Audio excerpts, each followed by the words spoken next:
Hi, and welcome back to Mike on Money. My name is Michael LeBlanc, Senior Portfolio Manager and Partner at LLC Private Wealth. Today we're going to be talking about 5 sources of income in retirement and how you can optimize them for after-tax purposes.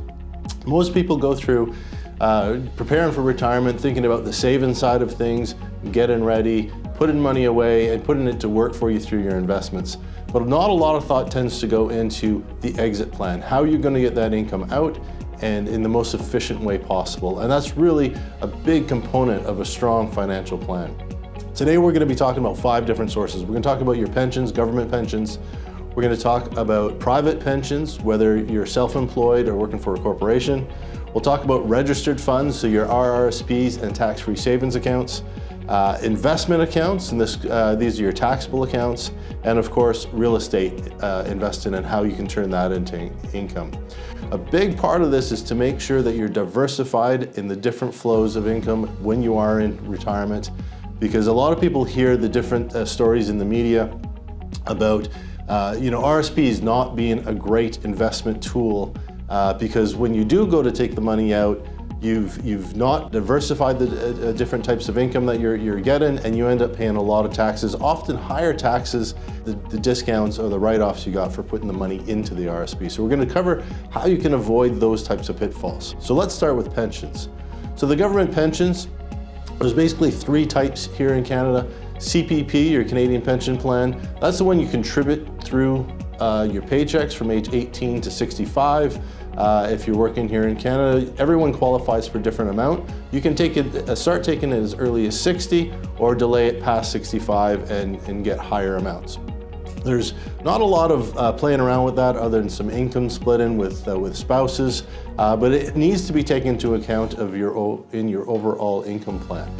The Old Age Security, or OAS, is the other one that most people qualify for. It's not based on earnings or working years, it's based on years you've lived in Canada from age 18 to 65. So if you qualify for that, this one really important to take into account with all your other income sources, because if your income goes over a certain amount, they will claw some of it back. So do take that into your big picture plan to make sure you're not losing some of your income unnecessarily.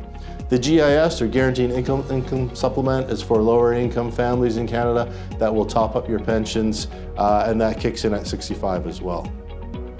Now, private pension plans, there's a lot of different types. So we'll touch on private corporate plans, so IPP and RCA. So these are for business owners or key employees of the business owners. They're great for retention, they're great for tax deferral, but in themselves, they deserve their own video. They deserve much more explanation. So I will say reach out to us, go to mikeonmoney.com if you're interested in learning about these. They're very powerful tools. They do need to be planned out to make sure you don't get into a tax trap there, but they can help you diversify a lot of income through your growth years of your company. Company pension plans, these are the ones the companies offer you as employees. There's 2 different types. Defined benefit plans, these are great. So the amount that you're going to get is based on your earnings, often the best 3 of your last 5 years that you're working there, and it depends on how many years you worked and your age at the time of retirement. So those ones, they're fully taxable as income, so that has to be built into your plan as well. The defined contribution plans, those where the company allows you to put money into your pension and you can direct the investment. How much you get out, though, is really going to be determined by how well the investments perform. Corporate accounts are kind of another type of pension plan, or a lot of business owners will put money aside in their corporate accounts. They can be very tax efficient, almost as good as RSPs. But you do have to plan how that's going to come out in retirement. There's a lot of different strategies that can be employed, but you shouldn't ignore, again, you can do a great job of saving money in there, taking advantage of the taxes, but you really need that exit plan for the end. So let's move on to registered plans. So RSPs and tax-free savings account. Tax-free savings account, we'll start there. Super powerful new plan.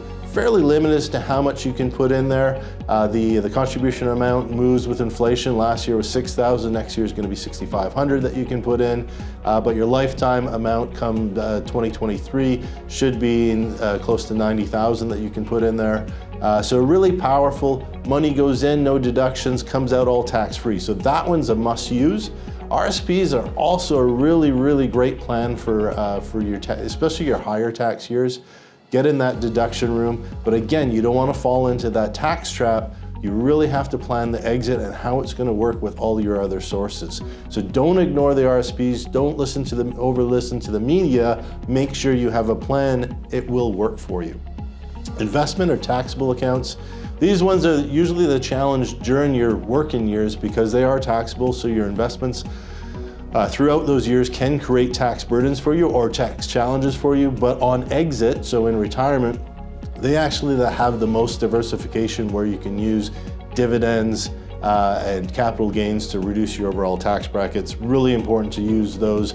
And also if you have a deferred shared plan through work, those come due in retirement, have to plan for those and how that's going to affect your overall income.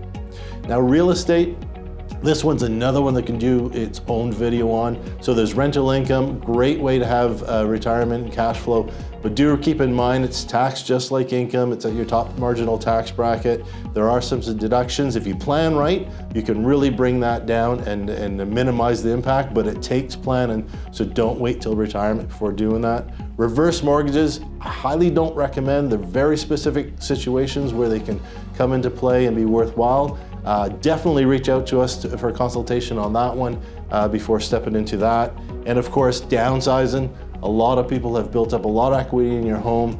You can turn that into income if you have the opportunity to downsize. Again, take some plan and make sure you do it right. Make sure you get the most of the after-tax income on those proceeds rather than kind of just throwing it into a big pool.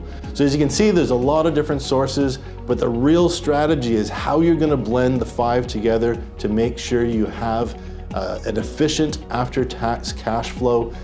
It takes diversification. The tax man's always changing the rules, so the more sources you have, the better. So with that, subscribe to our future videos. Go to mikeonmoney.com to book a consultation. We're happy to look at your situation and how we can help you plan for the future. Thank you.